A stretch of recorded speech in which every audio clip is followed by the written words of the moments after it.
Hi, I'm Karen Doles, and I'm an art educator. And the pandemic has changed how we educate all around the world. Our students, more than ever, need art as a creative and emotional outlet. Art allows us to transform and heal, and our students need that now more than ever. So I'm going to show you today how to use WeVideo to create your own art tutorials so students can have that art outlet from their home. Let's get started. The first step is to plan. Start by writing an objective. What do you expect your students to do by the end of the lesson? Our objective today is that we will learn how to plan, prepare, create, edit, and share a video art lesson. Be patient with yourself and take breaks when needed. Next, we need to do some research. What artists or vocabulary will you introduce? Remember to be inclusive. Think about contemporary artists, women, and people of color. The last part in planning is to create a short timeline for your video. Start with an introduction, vocabulary, inspiration, maybe a demonstration, followed by directions, and finally a review and closure. Once you're done with planning, it's time to prepare. Start off with your presentation. Either make a PowerPoint presentation or a Google Slide presentation. When using images, make sure that you abide by the copyright laws. Next is your script. Write out a detailed word-for-word script for yourself. This seems very tedious and time-consuming, but it will save you time later. The next part is to create. Start by recording your introduction, closure, and other FaceTime segments you'll need for your video. You'll be able to add narration to your presentation later during the editing phase. Before you start filming, think about where you choose to film. Set up your background, sound, and lighting. Try a test shot first to make sure everything looks good. Here are some do's and don'ts to consider. You do want to have a neat background, bright and front lighting, and a quiet space. What you want to avoid is a messy background, dark or backlit lighting, and a noisy, echoey space. Now it's time to edit your video. Start by choosing your platform. I will be using WeVideo to edit, but many of the techniques can be used in other platforms as well. Here's a list of other platforms that teachers are using. Now I'm going to show you how to edit using WeVideo. Start off by importing your videos and presentation. Export your Google Slides into a PDF file or a JPEG. To export your slides, you need to download them as a PDF or a JPEG. To get the entire slideshow, you'll download it as a PDF. Go to File, go to Download, and choose PDF. To get a single slide, you go again to File, Download, and then to JPEG. That allows you to select only certain slides that you might need for your video. Next, it's time to organize. Let's learn how to drag and drop our video and slides into order using WeVideo. Now it's time to get started with WeVideo. We want to first create a new video, so choose Video here. Once it opens, it's going to ask you which orientation you'd like it to be saved as. We're going to choose horizontal and start editing. Once the screen opens up, you'll see here, yours will probably be empty right here. If you haven't tried this before, you have a preview screen and you have a timeline down here. What I want you to do first, or what makes it simple to do first, is to name your video. And you'll notice that I have some folders here, and you'll notice I have some loose media here. It's much easier to retrieve what you're looking for if you create a folder for everything. So right-click right here, choose New Folder, and name it. I usually name it the same as my video title.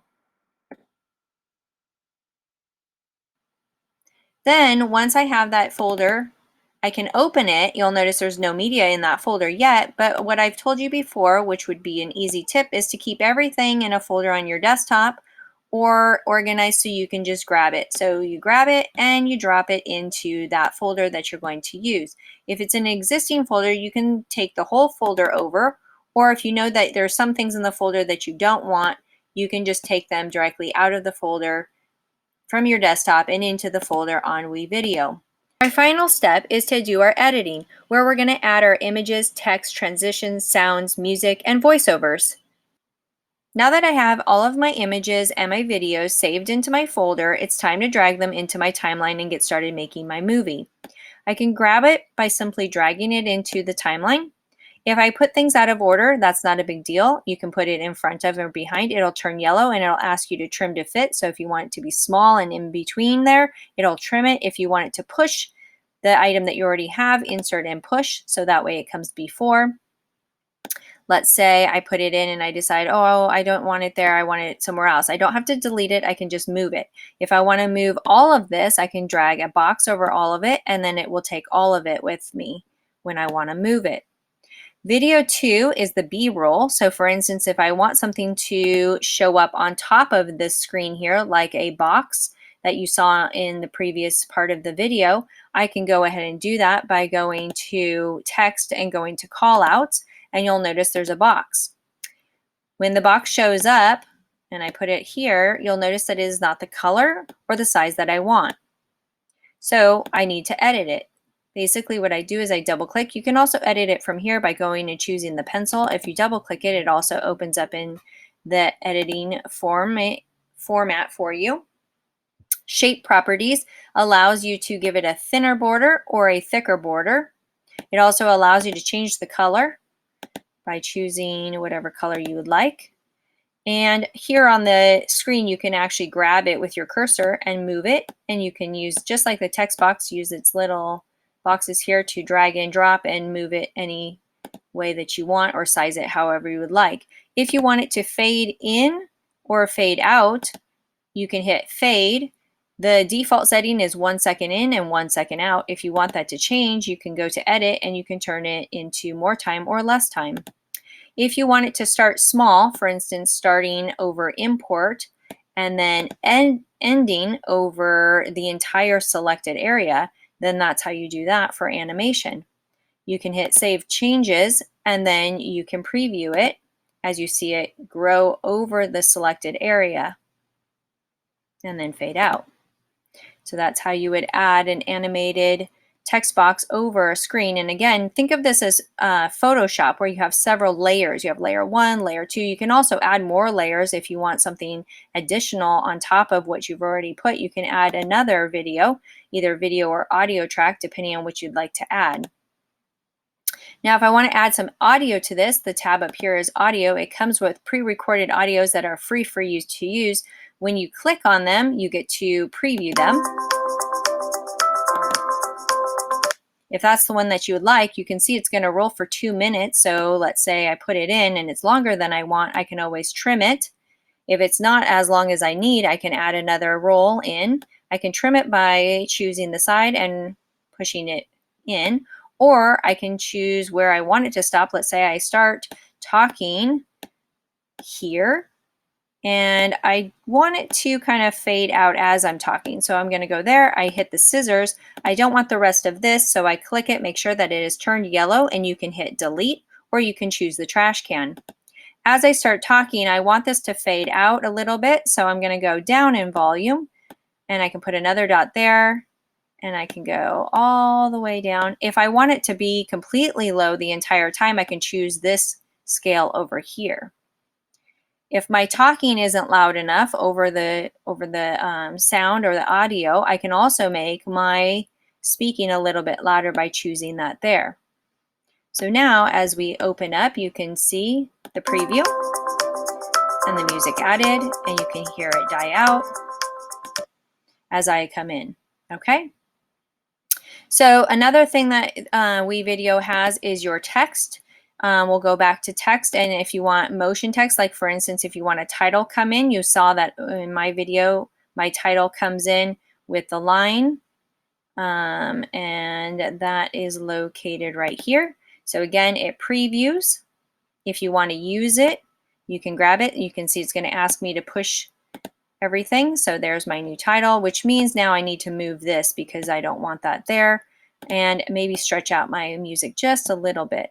So again, to edit, you can go here, choose the pencil and edit, or you can just double click and then you can edit accordingly with its color. You can type in what you'd like to say. You can choose its font. You can also choose the size that you want. You can also choose if you want it to be large or small. And again, the boxes, you can do it directly on here, or if you'd like it to be up on top or down below rather than center, you have that option to do so. So that's how you would add text. There's also static text, which means it doesn't move. And then in season, there's always seasonal stuff if you would like to have a seasonal slide show up. And then the callouts like I showed where you have arrows and different highlighted areas. The audio is here. And again, there's sound effects. And so there's animals and nature and different things besides just the free music. The transitions are between the slides. If you want like the page to turn like you saw in my video, or you saw some of these color transitions, you can grab it and you'll put it between, and then it will turn the page and go into the next slide. If you want to edit that, you can go ahead and double click and edit that. For backgrounds, we have motion backgrounds. You can preview them. If you want them to be still, you have solids. And you have overlays, which I showed you, like if you are adding, oh, I didn't show you that. If you would like to add some stars above your head as you're talking, you'll notice that they'll play. There's some stars and they'll fall down. The frame that you saw on my beginning opening title page, you'll see I have a frame here. I use this frame in my title page. I put it on top in the B-roll, so they roll together. You'll see that that is on top, and there's my title.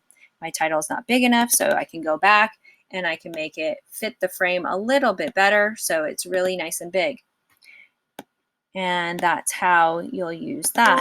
Now let's say I want to find something. Like I would like a background that is like a wood wall.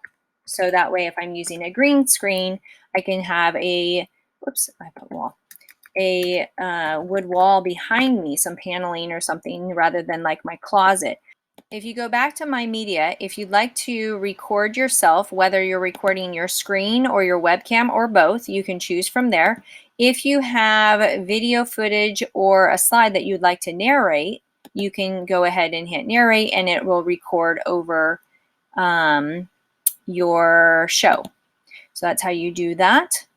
And when you're finished with everything, you can start it from the beginning and you can listen to it.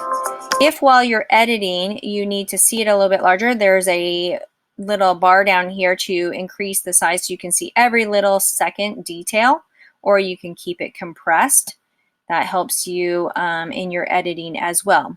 Again, when you're done, make sure that you have it named, make sure that you have saved it, and go ahead and hit finish. When you hit finish, it's going to ask you to upload it either to YouTube, to Google Classroom, or just download it onto your computer, your choice, and then it gives you a few minutes to do that, and then it will show up wherever you have put it, and then you can share it with your students. Now that your video is complete, you need to share it with your students. Which platform will you use? I use Google Classroom and Google Slides and YouTube. Next, we'll talk about Student View. In addition to sharing your video, be sure to reiterate key information with students. Your page should include the objective, criteria, and directions for submitting work. Next, provide students with other extension videos and add examples or activities. Let's review what we've learned in editing. We have learned how to add sound, record and narrate over video. We've learned how to insert text and images. We've also learned how to create animations. And we've learned how to share our videos with our students by choosing a platform and additional resources for our lesson. Here is a list of resources that I use to help me plan and organize lessons for my students.